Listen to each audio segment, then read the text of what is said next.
प्रखर साहित्यकार एवं श्रेष्ठ पत्रकार पंडित दीनदयाल उपाध्याय आधुनिक राजनीति की शुचिता एवं शुद्धता का प्रतिरूप देने वाले, निस्वार्थ व एक निष्ठ भाव से राष्ट्र को समर्पित पंडित दीनदयाल उपाध्याय जन्मतः नहीं कर्मतः महान थे। वह एक ऐसी शख्सियत थे जिनके समर्थकों और विरोधियों दोनों की भरपूर श्रद्धा उन्हें प्राप्त थी।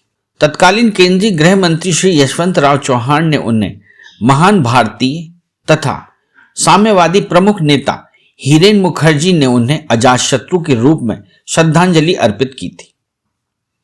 आचार्य कृपलानी ने उन्हें देवी संपदा की उपमा से विभूषित किया तथा समाजवादी दल के नेता श्री नाथ पै ने उन्हें गांधी, तिलक और नेता सुभाष चंद्र बोस की परंपरा की एक महान कड़ी बताया था। भारत केसरी श्यामा प्रसाद मुखर्जी ने तो उनकी प्रतिभा और कार्यकुशलता से प्रभावित होकर कहा था कि यदि मुझे 2 और दीनदयाल मिल जाएं तो मैं शीघ्रातिशीघ्र भारत की राजनीति का चित्र ही बदल दूं। राष्ट्रीय स्वयंसेवक संघ के सर कार्यवाहक श्री बाला साहब देवरस ने उनकी डॉक्टर हेडगेवार से समानता करते हुए आदर्श स्वयंसेवक की संज्ञा दी थी। निश्चय ही विभिन्न दलों की दृष्टि में उपाध्याय जी द्वारा की गई राष्ट्र सेवा की भूरी भूरी प्रशंसा हुई है। पंडित दीनदयाल का जन्म 25 सितंबर 1916 को जयपुर अजमेर रेलवे लाइन पर स्थित ग्राम धनकिया में हुआ था। इनके नाना पंडित चुन्नीलाल शुक्ल तथा पिता श्री भगवती प्रसाद स्टेशन मास्टर थे।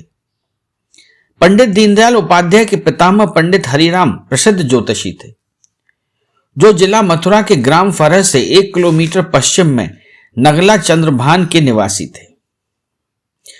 मात्र 2.5 वर्ष की अल्पायु में उपाध्याय जी के पिता एवं 4 वर्ष की आयु में माता का देहावसान होने पर इनका लालन पालन मामा श्री राधा रमन शुक्ल की देखरेख में हुआ था।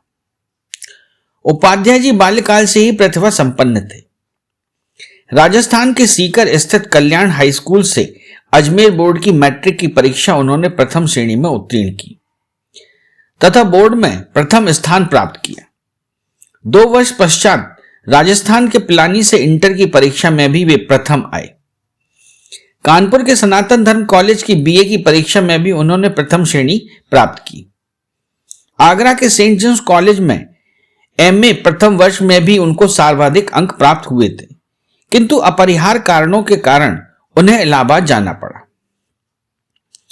जहां उन्होंने बीटी की परीक्षा उत्तीर्ण कर अपनी अद्भुत प्रतिभा का परिचय दिया। हाई स्कूल की परीक्षा में स्वर्ण पदक पाने वाले यह मेधावी छात्र सदा छात्रवृत्ति प्राप्त करते रहे थे। कानपुर में अध्ययन करते समय 1937 में उनकी राष्ट्रीय स्वयंसेवक संघ के प्रति रुचि जागृत हुई और संघ के संपर्क ने ही उनके जीवन की दिशा बदल दी। 1942 में उन्हें लखीमपुर का जिला प्रचारक नियुक्त किया गया। वह जीवन पर्यंत संघ की सेवा में जुटे रहे। इसके बावजूद भारतीय राजनीति में एक दिशा निर्देशक उज्जवल प्रकाश पुंज की तरह दीप्तिमान रहे। राजनीति ने राष्ट्रीय जीवन को सिद्धांतहीनता, पद लोलुपता, वैमनस्यता तथा अनुशासनहीनता के चंगुल में बुरी तरह जकड़ लिया था। ऐसे दुष्कर पथ पर निडरता और निस्वार्थ सेवा का शंख फूंकते हुए उपाध्याय जी सदैव आदर्श पुरुष के रूप में स्मरण किए जाते हैं। राष्ट्र की सेवा में संपूर्ण जीवन अर्पण करने वाले पंडित दीनदयाल उपाध्याय का एक ही लक्ष्य था कि वे राजनीतिक दृष्टि से सुदृढ़, सामाजिक दृष्टि से उन्नत तथा आर्थिक दृष्टिकोण से राष्ट्र को समृद्धशाली बनाए। भारतीय संस्कृति एवं एकता के प्रति उनके मन में जो पावन आस्था थी, उसी के कारण राजनीति में कार्य करते हुए भी इस तरुण तपस्वी का जीवन भारत के भावी राजनीतिज्ञों के लिए प्रकाश स्तंभ की तरह दीप्तिमान है।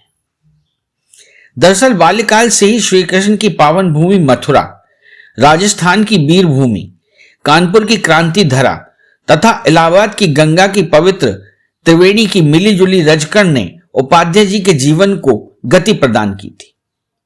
अतः उनका अद्भुत व्यक्तित्व पूर्ण रूपेण गरिमामय था। पितामह की ज्योतिष विशेषता की पैतृक धरोहर के कारण भी राष्ट्रीय जीवन पर मरवाने वाले अशुभ ग्रहों की गतिविधियां पहचान कर वे उचित निदान कर लेते थे। उनकी भविष्यवाणियों के जानकार साक्षी हैं कि समय की कसौटी पर उपाध्याय जी के निदान सदैव खरे सिद्ध हुए। मूल विचारक के रूप में एकात्म मानववाद के सर्वप्रथम प्रतिपादक उपाध्याय जी ने आधुनिक राजनीति, अर्थव्यवस्था तथा समाज रचना के लिए एक चतुरंगी भारतीय धरातल प्रस्तुत किया है। निसंदेह एकात्म मानववाद के रूप में श्री दीनदयाल उपाध्याय जी का मूलगामी चिंतन भारतीयों का उसी भांति पथ प्रशस्त करता रहेगा जिस प्रकार प्राचीन काल में आचार्य चाणक्य को अर्थशास्त्र और आधुनिक काल में लोकमान्य तिलक का गीत रहस्य। एकात्म मानववाद के सिद्धांत में एकात्मवादी भारतीय संस्कृति की प्रवृत्ति की समीक्षा करते हुए उपाध्याय जी कहते हैं, भारतीय संस्कृति की पहली विशेषता यह है कि वह संपूर्ण सृष्टि का संकलित विचार करती है। पश्चिम की समस्या का मुख्य कारण उनका जीवन के संबंध में टुकड़ों टुकड़ों में विचार तथा फिर उन सबको थेगली लगाकर जोड़ने का प्रयत्न है। आगे वे इस अंतर को उदाहरण देकर समझाते हैं। जीवन की विविधता अंतमूर्त एकता का आविष्कार है, इसीलिए उनमें परस्परानुकूलता तथा परस्पर पूरकता है। बीज की एकता ही पेड़ के मूल, तना, शाखाएं, पत्ते, फूल और फल के विविध रूपों में प्रकट होती है। इन सब के रंग रूप तथा कुछ न कुछ मात्रा में गुणों में भी अंतर होता है, फिर भी उनके बीज के साथ के एकत्व के संबंध को हम सहज ही पहचान सकते हैं। सन 1964 में ग्वालियर के भारतीय प्रतिनिधि सभा के अधिवेशन में दिए गए उनके भाषण के कुछ अंश की प्रस्तुति भी उपाध्याय जी के विचारों को खुलासा करने में सहायक सिद्ध होगी। भारत के सामरिक इतिहास में क्रांति लाने वाले दो पुरुष की याद आती है। एक वह कि जब जगत गुरु शंकराचार्य सनातन बौद्धिक धर्म का संदेश लेकर देश में व्याप्त अनाचार समाप्त करने निकले थे, और दूसरा वह कि जब अर्थशास्त्र धारणा का उत्तरदायित्व लेकर संघ राज्यों में बिखरी राष्ट्रीय शक्ति को संगठित कर साम्राज्य की स्थापना करने चाणक्य चले थे। आज इस प्रारूप को प्रस्तुत करते समय वैसे ही तीसरा महत्वपूर्ण प्रसंग आया है। जबकि विदेशी धारणाओं के प्रतिबिंब पर आधारित मानव संबंधी अधूरे और अपुष्ट विचारों के मुकाबले विशुद्ध भारतीय विचारों पर आधारित मानव कल्याण का संपूर्ण विचार करके एकात्म मानववाद के रूप में उन्हीं संपुष्ट भारतीय दृष्टिकोण को नए सिरे से सूत्रबद्ध करना प्रारंभ कर रहे हैं। एक चिंतक, विचारक तथा राजनीति संचेतक के अतिरिक्त पंडित दीनदयाल उपाध्याय एक प्रखर साहित्यकार व श्रेष्ठ पत्रकार भी थे। समय मिलने पर उन्होंने अनेक विषयों पर लेख लिखे। उनकी प्रथम कृति सम्राट चंद्रगुप्त बहुत ही लोकप्रिय हुई, जिसका कई भाषाओं में अनुवाद हुआ।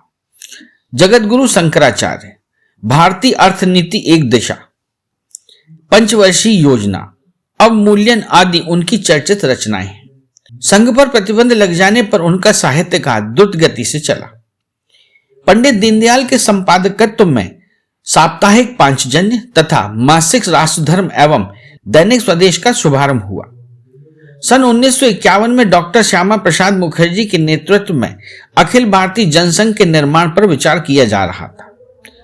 तब उपाध्याय जी ने 21 सितंबर 1951 में प्रादेशिक सम्मेलन आयोजित करके लखनऊ में जनसंघ की स्थापना की। तदुपरांत डॉक्टर मुखर्जी ने 21 अक्टूबर 1951 को दिल्ली में अखिल भारतीय जनसंघ की स्थापना की। पंडित दीनदयाल जी की संगठन कुशलता के कारण सन 1952 में जनसंघ का प्रथम अखिल भारतीय अधिवेशन कानपुर में अत्यंत सफलतापूर्वक संपन्न हुआ। इसी अधिवेशन में उपाध्याय जी को अखिल भारतीय जनसंघ का महामंत्री पद सौंपा गया। महामंत्री के बाद 1967 में वे अध्यक्ष पद पर निर्वाचित हुए।